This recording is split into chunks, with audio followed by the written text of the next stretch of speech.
பெஞ்சிட்டு கிடக்க. மழை தண்ணி பட்டு பட்டு செவுரெலாம் நாசமா போச்சே. பார்க்க பாலடைஞ்ச வீடு மாதிரிலாம் கிடக்கு. மழைக்கு முன்னாடியே பெயிண்ட் அடிக்கணும்னு நினச்சி பெயிண்டெலாம் வாங்கி வச்சாச்சு. அடிக்கிறதுக்குள்ளே மழை இப்படி வந்து தொலைச்சிட்டே. மேகம் கருத்து கிடக்கிறத பார்த்தா இந்த மழை இப்போ நிற்காது போல இருக்கே. இப்போ என்ன பண்ண? எந்த மழை வந்தாலும் என் வேலையை தடுக்க முடியாது. வீட்டுக்கு நான் இப்போவே பெயிண்ட் அடிக்க போகிறேன். இப்படியே விட்டா வீடு நாசமாக போயிடும். பெயிண்ட் அடித்தா தான் சோறு பாதுகாப்பாக இருக்கும், வீட்டுக்குள்ளே தண்ணி வராது. காய்ச்சறது தாழ்வு பகுதி இருந்தால் என்ன, அது அதிகமாக மாறி புயலாக மாறினா நம்மளுக்கு என்ன? நம்ம வீட்டுக்கு இன்னைக்கு பெயிண்ட் அடிச்சிடணும்ப்பா. வசந்தி அக்கா, என்ன வானத்தை பற்றி பேசிட்டு இருக்கியே? உமா, பெயிண்ட் வாங்கி வச்சு 10 நாள் கிட்ட ஆகுது உமா. இந்த மழை பெஞ்சிட்டே கிடக்கு பார்த்தியா? வீட்டுக்கு பெயிண்ட் அடிக்க முடியலை. செவுரை பார்த்தியா? மழை தண்ணி பட்டு பட்டு ஒரு மாதிரி ஈரமாயிடுச்சு. இப்படியே விட்டேன்னு வையா வீட்டுக்குள்ளே தண்ணி வந்துடும். ஆமாக்கா, மழை தண்ணியில வீடு நினைச்சு கோந்து போயெல்லாம் கிடக்கு. ஆமாம் உமா, இது எப்படியா சரி பண்ணில ஆகணும். ஏக்கா, அப்ப வேலைக்கு ஆள் வரத்துல இருக்கீங்களோ? செவர் ஏதாவது கொத்தி பூச போறீங்களாக்கா? அட இல்லை உமா, பெயிண்ட் வாங்கி வச்சிருக்கேன்ல, அதை நானே உட்காந்து அடிக்க போறேன் பார்த்துக்க. ஏக்கா, உங்களுக்கு பெயிண்ட் அடிக்க தெரியுமோ? உமா, அது என்ன பெரிய வேலையா? டப்பாவை திறந்து ப்ரெஸ்ஸை முக்கணும், செவுத்துல வச்சு தேய்க்கணும், பெயிண்ட் ஒட்டிக்க போகுது. இதெல்லாம் நானே பார்த்துறேன் உமா. ஏக்கா, வேலை அவ்வளோ ஈஸியாக்கா? அப்ப நானும் சேர்ந்து பெயிண்ட் அடிக்கட்டாக்கா? எனக்கு ஆசையா இருக்குக்கா. சரி வா உமா, 2 பேரும் சேர்ந்து வீட்டுக்கு பெயிண்ட் அடிச்சிருவோம். சரிக்கா. உமா, அப்போ இரு, நான் போய் பெயிண்ட் டப்பா ப்ரெஸ் எல்லாத்தையும் எடுத்துட்டு வரேன். வசதி எக்காலுக்கு எல்லா வேலையும் தெரிஞ்சிருக்கே. பெயிண்ட் நல்லா அடிப்பா போல இருக்கு. நம்மளும் அவிய கூட சேர்ந்து இன்னைக்கு பெயிண்ட் அடிக்க வேண்டியதுதான்.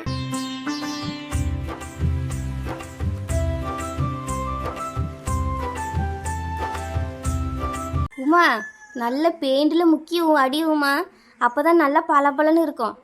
சரிக்கா. இக்கா, என்ன கலர் பெயிண்ட் அடிக்கணும்? உமா, அதில் 4 கலர் இருக்குல்ல உமா, உனக்கு பிடிச்ச கலரை தொட்டு தொட்டு அடி, நல்ல வித்தியாசமாக இருக்கும். என் வீடு பார்க்க வண்ணமயமாக இருக்கும் பார்த்தியா? இக்கா, அப்போ வானவில் மாதிரி இருக்குமோ? அட ஆமாம் உமா, வானவில் மாதிரி பல வண்ணத்தில் என் வீடு மின்ன போகுது. நல்லா எல்லா பெயிண்டையும் முக்கி கலர் கலராக அடி உமா. சரிக்கா.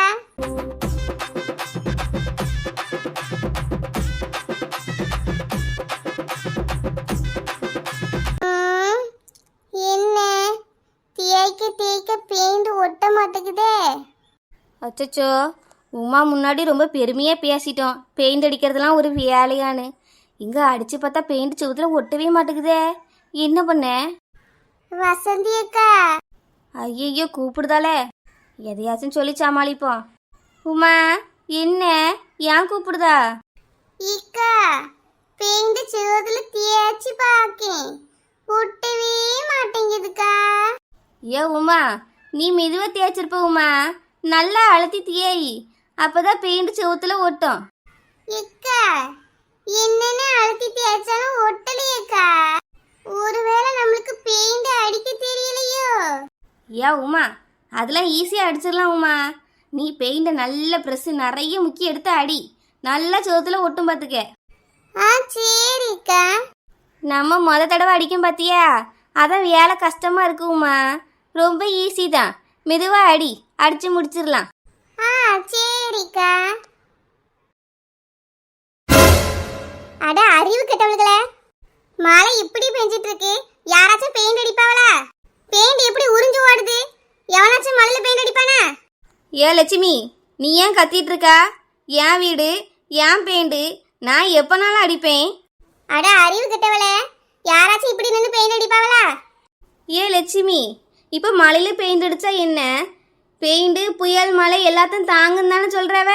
அப்போ மழையில் பெயிண்ட் அடித்தா என்ன தப்பு? ஆமா லட்சுமி, மழையையும் அது தாங்கும்ல. அதுவும் இல்லாமல் இது வாட்டர் ப்ரூஃப் பெயிண்ட், கரைப்பட்டாலும் உடனே தொடச்சா போயிடும். பாரு, மழை தண்ணியில் எவ்வளோ சவுதி அடித்தாலும் ஒட்டவே ஒட்டாது. அதுக்குன்னு இப்படி மழையில பெயிண்ட் அடிப்பாவே? நாலு ஆளை வச்சு அடிக்க வேண்டியதானே? உனக்கு என்ன லட்சுமி, நாங்கள் சும்மா தான் இருக்கோம். பெயிண்டை வாங்கி கலர்ஃபுல்லாக அடிக்க போகிறோம். என் வீட்டை வண்ணமயமாக மாற்ற போகிறேன். என்னனையும் அடிச்சு தொலைங்க.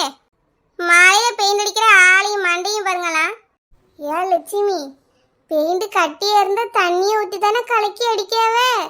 அப்ப மழை பெய்யும் போது பெயிண்ட் அடிச்சா என்ன? ஏ இழுவ, அது தின்னர் மூதேவி, தண்ணி இல்ல. ஏதோ ஒன்று லட்சுமி, மழை பெய்யறதுனால பெயிண்ட் அடிக்கக்கூடாதுன்னு எதுவும் இல்லைல்ல, நாங்கள் அடிக்கிறோம். நல்லா அடிங்க. என்னத்த அதில் ஒட்ட போகுது? எங்க அடி பாப்போம். ஒட்டுதான் பார்க்கறேன் நானு. ஐயே, இந்த பெயிண்ட் வேற ஒட்டி தொலைய மாட்டுக்கே. இவ வேற நின்று முறைச்சு பார்த்துட்டே இருக்காளே. என்ன வசந்தி, பெயிண்ட் ஒட்டிச்சா என்ன? அது வந்து லட்சுமி ஒட்ட மாட்டுக்கு. எப்படி ஒட்டும்? நல்ல பெவிக்கால ஊத்தி அடிக்கணும், அப்பதான் ஒட்டும். பெவிக்காலா? ஆமா, எது பிஞ்சாலும் அதை வச்சு தானே ஒட்டுறியே. இங்க பெயிண்ட் வேற உறிஞ்சு வருது. இந்த பெயிண்ட்ல ஒரு 4 லிட்டர் பெவிக்கால வாங்கி ஊத்தி கிண்டு அப்புறம் எடுத்து செவுத்துல அடி. பெயிண்ட் நல்லா செவுத்துல ஒட்டிக்கிடும். அப்படியா லட்சுமி? நல்லா ஒட்டிக்குமோ? ஆமா ஆமா, சீக்கிரம் போய் வாங்கிட்டு வந்து கலக்கு. ஏ இழுவே, சீக்கிரம் வா, பெவிக்கால வாங்கி ஊத்தி அடிப்போம். இக்கா, மழை பெய்யுதுலக்கா, இப்பமா கடைக்கு போகணும். ஏ உமா, மழையில பெயிண்ட் அடிக்கும் போது கடைக்கு போக கூடாதா உமா? சீக்கிரமா வா. சரிக்கா. மழையில பெயிண்ட் அடிக்க பெவிக்கால் இல்லாம வந்துட்டாளுவே, எப்படி பெயிண்ட் ஒட்டும்?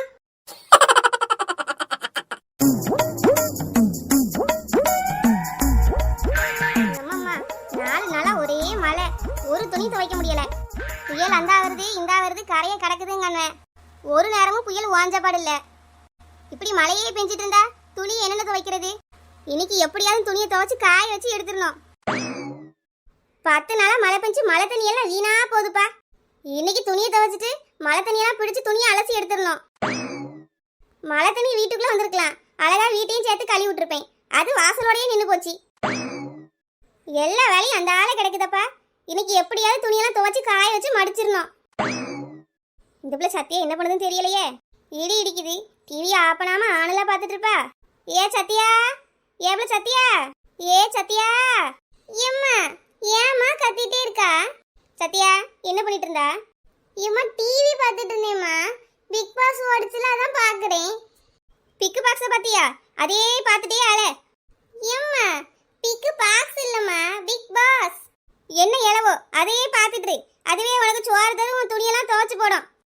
காலையே எழுந்துட்டா, மணி 10 ஆகுது. பல்ல விளக்கிட்டு கொஞ்சோண்டு சோறு தும்போம், வீடை பெருக்குவோம், குளிப்போம். ஏதாவது என்ன இருக்கா? அந்த ஆளை வாயை பார்த்துட்டு டிவிலே இரு. எம்மா, மழை இப்படி பெய்யுதுலாமா, இதுல எப்படி குளிக்க? ஏட்டி சத்தியா, மழை தண்ணி அம்புட்டும் வீணா தள்ளி போகுது. போய் தலையில எண்ணெயை வச்சுட்டு வா. இந்த மழை தண்ணி அந்த நின்று குளிமா. எம்மா, மழை தண்ணியில் குளிச்சா குளிருமா? மழை தண்ணி அம்புட்டும் வீணா தெருவில் ஓடுது. உனக்கு மோட்டர் போட்டு தண்ணி தரவே, பேசாம வந்து இந்த மழை தண்ணிலே குளி. எம்மா, நான் இன்னைக்கு குளிக்கலாமா, நாளைக்கு குளிக்கேம்மா. ஏ சத்தியா, மழைக்கு லீவ் விட்டு 4 நாள் அது சத்தியா, இப்படி குளிக்காமலே இருப்பா? எம்மா, நான் நேற்று தானம்மா குளிச்சேன். ஏ சத்தியா, நேற்று சாப்பிட்டேன்னு சொல்லிட்டு நீ சாடாம இருக்கியா? நல்லா திங்க தானே செய்யறா. போ, சீக்கிரமா போய் குளி. குளிச்சுட்டு வந்து இந்த மரத்துல நின்று தலையை காய வை. எம்மா, மழை பெய்யுதுமா, மரத்துல நின்று எப்படி தலையை காய வைக்க? அதனால என்ன சத்தியா, மழை கிடக்குன்னு வேலை செய்யாமலையா இருக்கா? வெளியே நின்று தலையை காய வை, அப்புறம் வீடு ஃபுல்லா முடியா போட்டு வந்துருவா. இந்த அம்மாக்கு அறிவே இல்லையே. மழை பெய்யுது, வெளியே நின்று தலையை காய வைக்க சொல்றா. ஏதாவது கேட்டா ஏசுவா. நம்மளுக்கு எதுக்கு வம்பு, நம்ம போவோம். கோமதிக்கா, துணியை துவைக்கிய?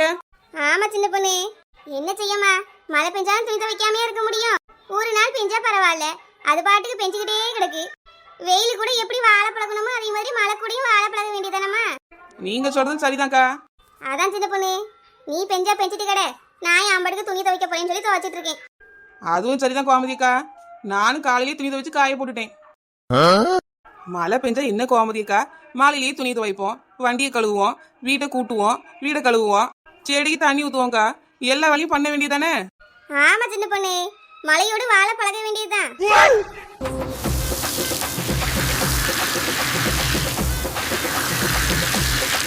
ஒரு வாரமா மழை பெஞ்சிட்டே கிடக்கு. ஒருத்தருக்கும் இந்த செடிக்கெல்லாம் தண்ணி பாய்க்கணும்னு அக்கறையே இல்லை. மழை வருது புயல் வருதுன்னு அவனாவது சாப்பிடாம இருக்கானா? எல்லாரும் நல்லா வெட்டி தின்னுட்டு தான் இருக்காவ. கஷ்டப்பட்டு நட்டு வளர்த்தமே இந்த செடிக்கெல்லாம் தண்ணி ஊற்றணும் யாருக்காவது அக்கறை இருக்கா? இந்த தோட்டத்துல வேலை பார்க்குற எனக்கு மட்டும்தான் அக்கறை இருக்கு. புயலோ சூறாவளியோ கடுமையான மழையோ எது வந்தாலும் இந்த சின்ன பொண்ணு செடிக்கு தண்ணி பாய்க்காம விட மாட்டா. பெரிய காய்ச்சலுத்த தாழ்வு மண்டலமா இருந்தா என்ன, புயலா இருந்தா எனக்கு என்ன? ராத்திரியும் பகலும் மழை கொட்டினாலும் பரவாயில்ல, செடிக்கு நான் தண்ணி ஊத்தியே தீருவேன். 15ஆம் தேதி புயல் வந்தா என்ன, 20ஆம் தேதி 27ஆம் தேதி புயல் வந்தா என்ன, என்னைக்கு வந்தாலும் தண்ணி ஊத்துவேன் டெய்லியும். எது வந்தாலும் இந்த சின்ன பொண்ணை தடுக்க முடியாது. கடமை, கண்ணியம், கடினமான உழைப்பு இது எல்லாத்தையும் எடுத்துக்காட்டி இந்த சின்ன பொண்ணு. மழை பெஞ்சு ஊருக்குள்ள கழுத்தளவு தண்ணி வந்தாலும் இந்த சின்ன பொண்ணு வேலையில இருந்து தவற மாட்டா. தினமும் தோட்டத்துக்கு வந்து தண்ணி பாய்ச்சே தீர்வா. மழை வந்து புயல் வந்து எல்லாரோட வேலையும் முடங்கி போனாலும் இந்த சின்ன பொண்ணோட வேலை என்னைக்கு எதாலையும் தடைப்படாது. சின்ன பொண்ணு தோட்டத்துக்கு காலையில வந்துட்டியாமா? ஆமா கோமதிக்கா, காலையிலேயே வந்துட்டேன். அப்பதானக்கா எல்லா வேலையும் செய்ய முடியும். தோட்டத்துக்கு 10 நாள் தண்ணி வைக்கவே இல்லைல்ல, அதாக்கா வந்த உடனே எல்லா செடிக்கும் தண்ணி பாய்ச்சிட்டு இருக்கேன். நானும் தோட்டத்தில் தக்காளி பறிக்கலான்னு தான் வந்தேன் பார்த்துக்க. நம்ம அன்னைக்கு போகும்போதே காயில் நல்லா விளைஞ்சு கிடந்துல, 10 நாள் ஆச்சு. எப்படி எல்லாம் பழுத்திருக்குமா, அதான் பறிச்சுட்டு போலான்னு வந்தேன். அப்படியே கோமதிக்கா, எல்லா காயும் 2 பேரும் சேர்ந்து பாருங்கக்கா. எனக்கு கொஞ்சம் வீட்டுக்கு எடுத்து வைங்க, நான் தண்ணியை பறிச்சுட்டு சீக்கிரம் வரேன். சரிம்மா சின்ன பொண்ணு, சீக்கிரமா வா, நான் போய் பறிச்சிட்டு இருக்கேன். ஐயோ உங்க 2 பேர்கிட்டயும் நான் என்னத்த சொல்ல.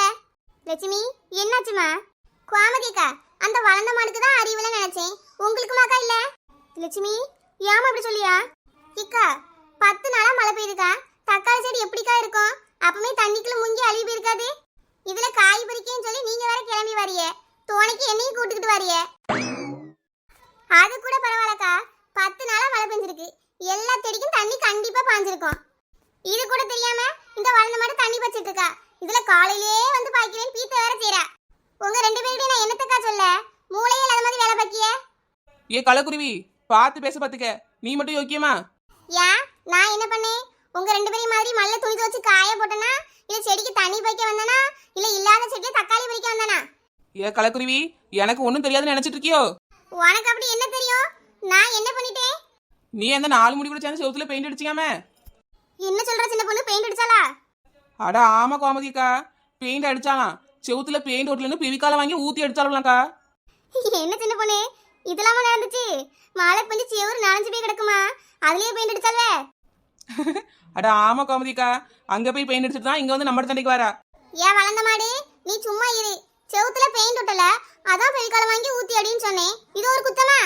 அப்ப நீ சும்மா கடை கலக்குருவி, மல்ல பெயிண்ட் அடிக்கிறது தப்பு இல்லைன்னா செடிக்கு தண்ணி ஊத்துறதும் தப்பு இல்ல. கோமதிக்கா நீங்க போங்கக்கா, போய் தக்காளி பறிச்சுட்டு வாங்க.